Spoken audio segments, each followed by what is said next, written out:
ya kedekatan dengan Allah Subhanahu Wa Taala itu sangat personal banget gitu. Aku itu apa namanya salah nih.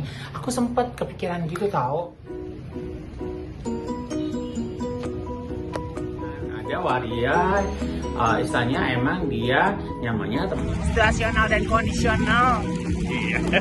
Terus ya aku apa namanya di tengah orang-orang yang pasti nganggap aku itu sesuatu yang Hai teman-teman, udah lama ya aku nggak buat video dan masih bersama Budi Cinta dong. Hari ini kita ngobrol-ngobrol aja lah ya, sambil nyatok. Aku sambil nyatok rambut ya. Yuk. Kita sambil nyatok ya. Kita ngobrol-ngobrol aja lah ya gitu.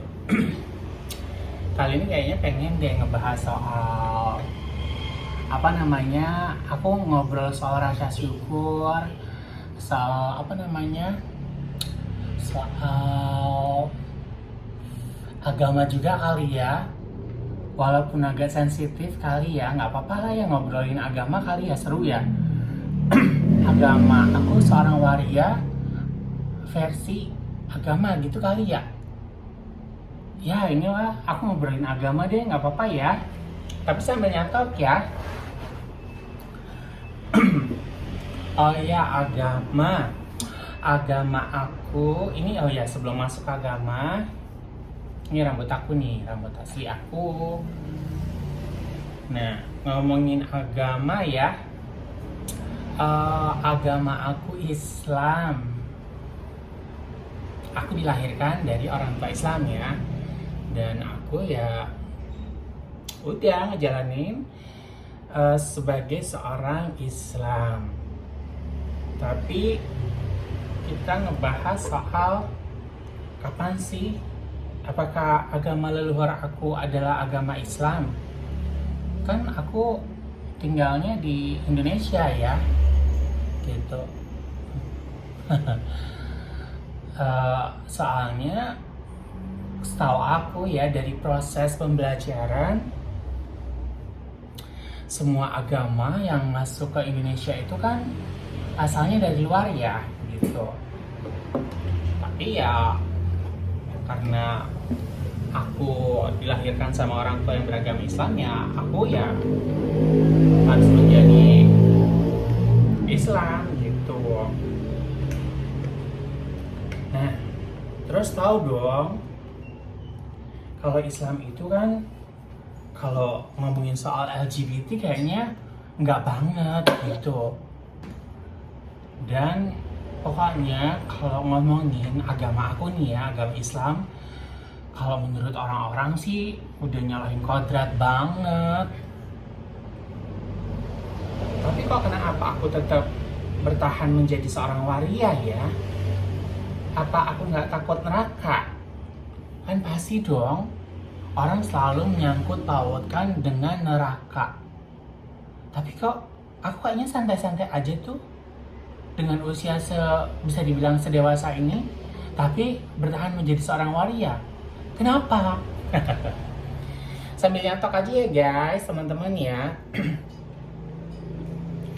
Iya, aku juga kan sebagai seorang waria belajar dong. Aku kan harus tahu dengan kewariaan aku, dengan agama aku. Gitu kan, ibaratnya. Ya aku belajar tetap. Kan aku juga harus tahu dong soal identitas aku. Terus dengan agama yang aku anut, semua aku pelajarin ya, tapi berproses gitu. Nah itu dia, kenapa aku bertahan menjadi seorang waria. Ya karena aku pikir ini peran yang dikasih sama Tuhan.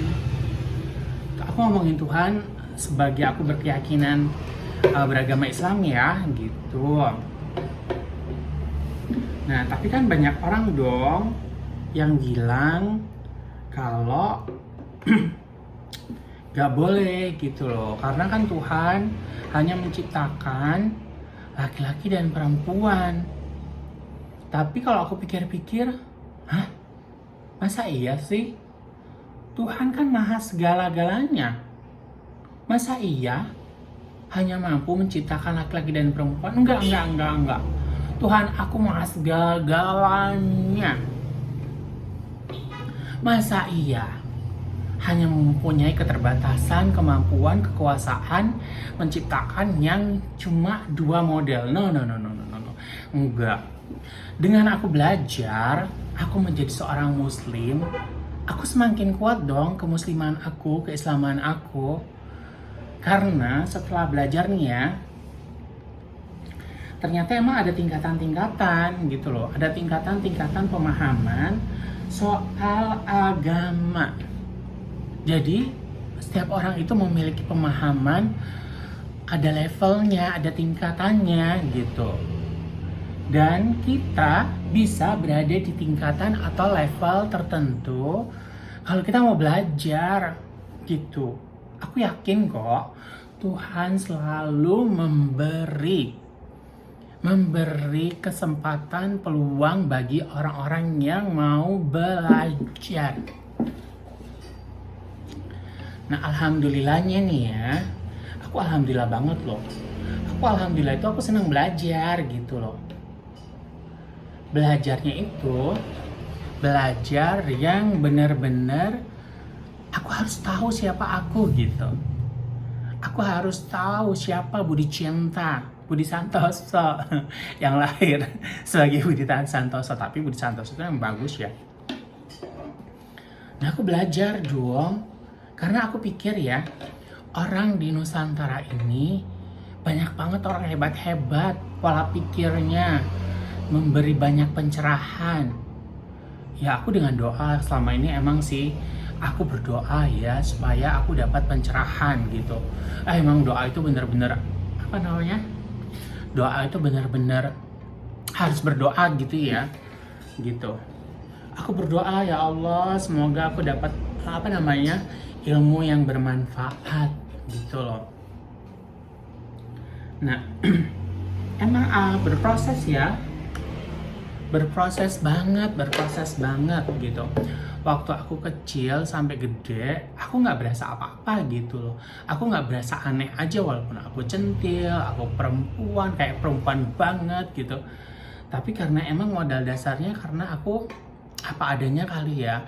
Udah gitu aku ngerasa sih aku beruntung banget punya orang tua yang mendidik itu dengan kebaikan. Kalau aku ya gitu dengan kebaikan gitu, pokoknya kita baik aja gitu.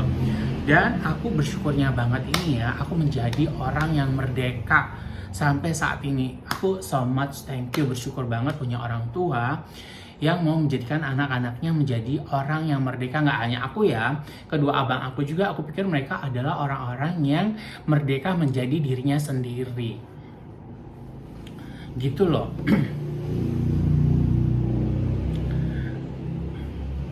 Dan sejak kapan aku belajar agama? Khususnya agama Islam ya, karena kan aku lahir sebagai Islam. Aku dulu ngaji, aku ngaji biasa ya, dan aku tetap centil gitu. Cuma emang dari dulu aku ya biasa pakai baju laki-laki gitu. Aku ngaji, aku sholat, biasalah ya kayak orang-orang lain gitu. Tapi semakin kesini karena emang aku dari dulu orangnya senang ngaji, dan orang tua aku walaupun aku tinggal di kampung pelosok nun jauh di sana, bapak aku memfasilitasi apa yang aku inginkan. Aku waktu kecil udah sering baca majalah, bayangkanlah. Walaupun aku di kampung ya, itu menjadi satu kebiasaan buat aku. Aku jadi senang baca gitu. Nah, senang baca, aku kapan mulai aku berpikir kritis? Sejak aku merantau dari kampung. Aku merantau dari kampung kan, kampung aku jauh sama banget. Pokoknya pikiran aku Jakarta, kata adik aku ya. Aku inget banget, kemana po? Jakarta. Nah akhirnya emang aku karena dulu sering baca majalah, dulu majalah Aneka, jadi obsesi banget Jakarta gitu. Pengen masuk dunia entertainment sih dulu aku ya. Pengen banget masuk dunia entertainment, tapi aku tampilannya dulu masih laki-laki ya, masih ibaratnya kalau orang bilang itu kayak gay gitu ya, gitu. Nah, ini singkat ceritanya aja ya. Singkat ceritanya itu akhirnya aku di Jakarta, aku bekerja itu aku masih tampilan laki-laki. Terus udah gitu aku udah mulai berpikir nih, aku cari peluang, kesempatan untuk mencari pengetahuan soal aku gitu, soal waria gitu, soal kewargiaan. Walaupun aku tampilan laki-laki, aku nganggap diri aku itu waria karena kan waktu di kampung kayaknya nggak ada dia orang bilang gay. Aku nggak tahu dunia gay itu, nggak tahu karena kan aku dari kampung ya, nggak tahu. Yang ada pokoknya mereka bilang itu bencong aja. Bencong itu setahu aku waria gitu. Jadi aku nggak ada masa transisi dari gay, walaupun aku dulu kayaknya gay, terus aku tapi mikirnya aku waria gitu. Nah, di Jakarta kan semua ada dong. Di Jakarta itu semua ada gitu. Nah, pas ketepatan aku orangnya itu emang karena senang baca kali ya. Jadi aku termasuk agak pinter karena kan aku sering baca orangnya gitu. Udah gitu. Nah, dari mulai situ dong aku mulai terpapar. Bukan terpapar sih ya, terpapar. Kali ya terpapar ya. Tanpa sengaja aku tahu informasi tentang dunia LGBT yang di situ ada kelompok-kelompok pembelajaran di LGBT.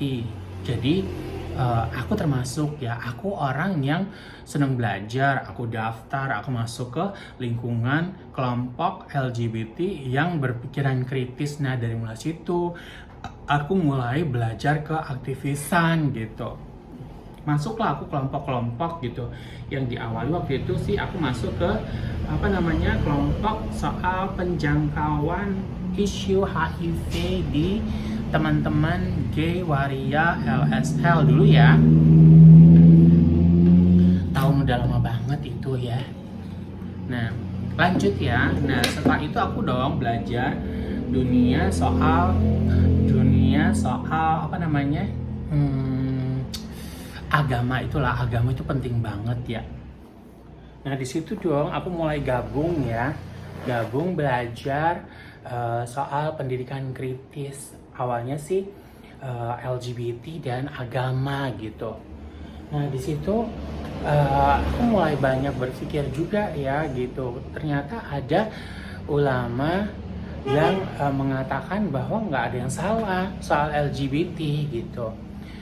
Nggak apa-apa lah nanti misalnya kalau ada komen yang nggak setuju dengan pendapat aku ya nggak apa-apa ya, tapi aku bersyukur udah ngelewatin proses itu ya. Aku udah lama banget waktu itu aku belajar sama Profesor Siti Musda Mulia gitu. Itu tapi dia jarang masuk TV, tapi di dunia keaktivisan kayaknya tahu dia siapa Ibu Siti Musda Mulia itu. Tapi nggak hanya itu ya, itu salah satu yang membuat aku wow, ada ya seorang profesor ulama yang belajar agama, dia menyatakan nggak ada yang salah LGBT dalam Islam. Wow, udah gitu ya, udah gitu aku semakin pede dong, semakin percaya diri bahwa nggak ada yang salah. Aku sebagai makhluk Tuhan gitu yang sama setara dengan yang lainnya gitu. Yang membedakan hanya ada di isi kepala, isi hati, itu doang ternyata gitu. Setelah itu aku semakin tertarik dong belajar soal agama lewat orang-orang yang selama ini nggak pernah kepikiran sama aku gitu. Aku nggak pernah kepikiran, tiba-tiba aku kan akhirnya belajar juga. Ada Cak Nun, ada Gus Muafik, ada Fahrudin Faiz, profesor, ada almarhum Profesor Buya Syakur. Aku akhirnya sering buka YouTube, ikut belajar apa yang mereka sampaikan gitu. Ada Ngacita Sauf, ada Gus Baha juga, ada ngaji filsafat, sejarah, semuanya dong. Aku akhirnya alhamdulillah ya, aku jadi tahu gitu pengetahuan soal agama Islam yang dulu aku nggak tahu sama sekali. Itu emang doa aku ya, aku berdoa ya Allah pokoknya aku harus tahu banyak pengetahuan yang bermanfaat gitu.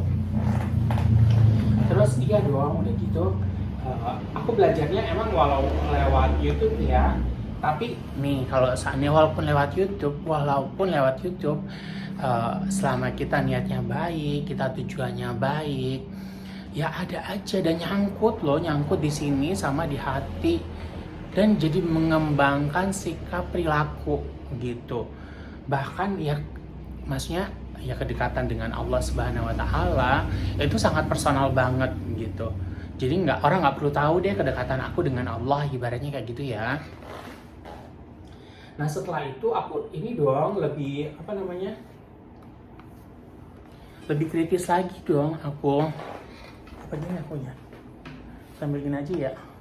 Lebih kritis dong terhadap pemikiran aku gitu. Nah aku waktu itu sampai aku jadi berubah dong.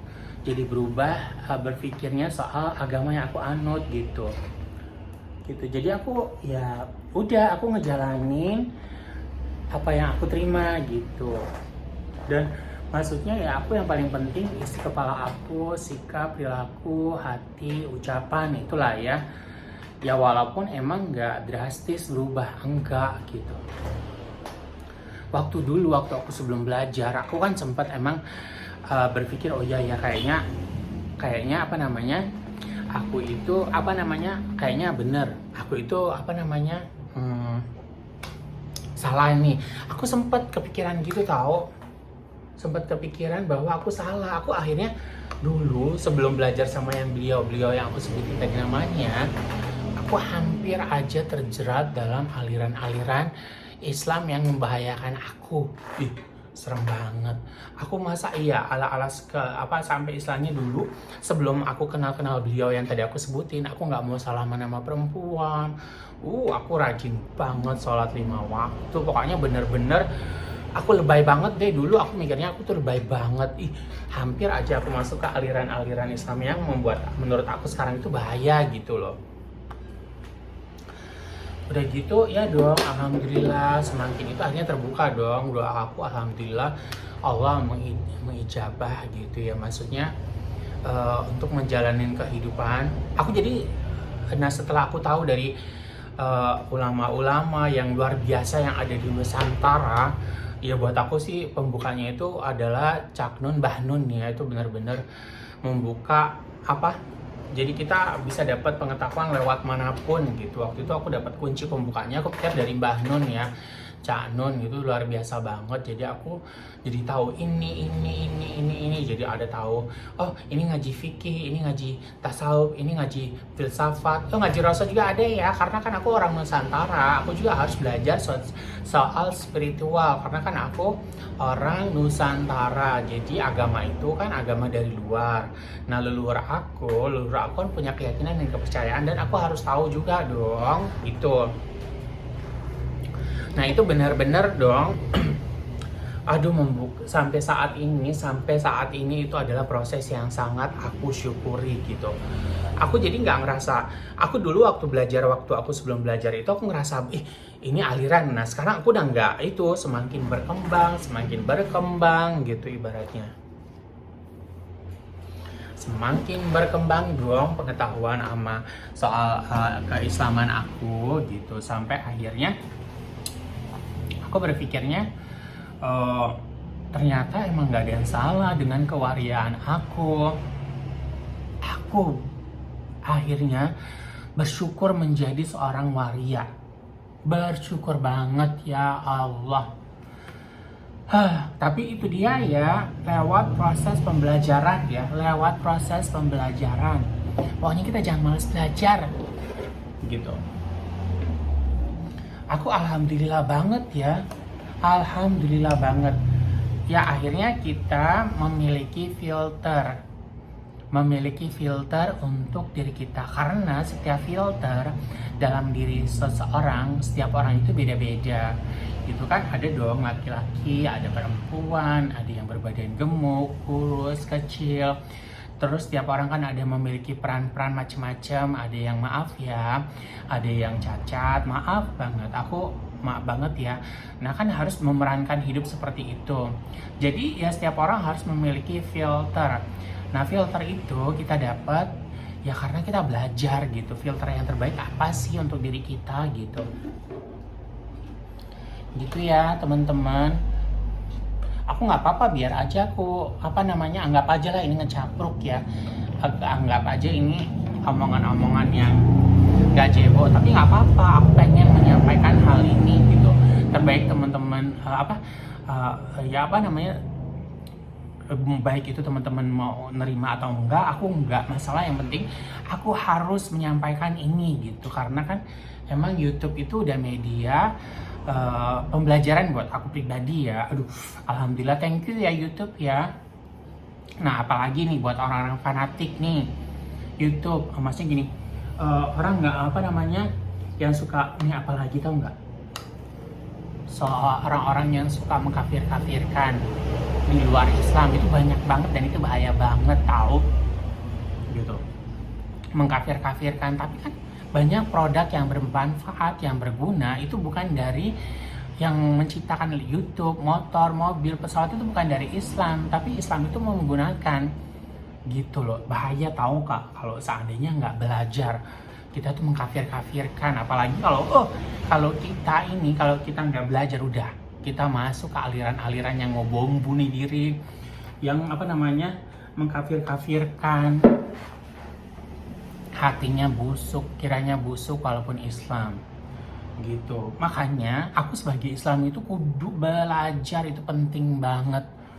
Aku sebagai waria, aku bersyukur waria Islam gitu. Aku beragama Islam bersyukur banget, apalagi tahu dong, aku kalau seandainya dengar cerita seorang Nabi Muhammad itu bisa sampai nangis bercucuran karena akhlak, ya jangan salah, Nabi Muhammad itu akhlak yang baik, bukan hafalan Al-Quran tapi isinya nggak tahu.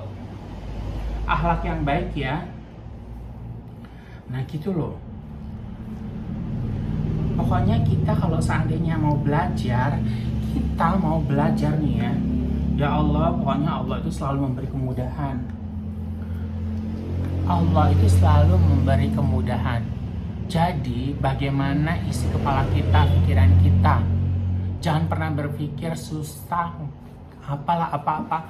Itu dari diri kita gitu. Pokoknya harus dong teman-teman, kudu banget belajar gitu loh. Sampai sekarang pun aku ya nggak hanya Islam ya, aku juga kan belajar dong soal kepercayaan leluhur kita gitu. Itu kenapa sekarang sejak ada agama kok kayaknya ada konflik? Bukannya masa kurang sih 5 agama? Harusnya dalam Nusantara ini 5 agama itu minimal Indonesia itu harus bersih sebersih-bersihnya. Masa kurang 5 agama ibaratnya? Ya gitu dong ibaratnya. Semuanya agamanya baik dong. Tapi kalau seandainya ada 5 agama, Nusantara ini masih banyak kotoran, masih nggak bersih gitu, ya berarti apa yang salah gitu, agamanya apa orangnya? Pokoknya biarin aja deh aku ngobrol-ngobrol ini ya, biarin aja deh aku ngobrol-ngobrol ini gitu. Pokoknya aku lagi pengen ngomong gitu. Terserah lah teman-teman mau nonton apa enggak. Ini mumpung aku bisa mendokumentasikan ke YouTube, bisa aku sampaikan. Untung-untung ada manfaatnya. Terus gitu ya. Terus apa lagi ya? Terus ini deh ya, karena kan waktunya panjang banget nih. Sesi kedua aja ya, part kedua. Tapi masih sesi ini, part kedua. Takutnya ntar kebosanan lagi dengar cerita aku. Oke ya, part 2.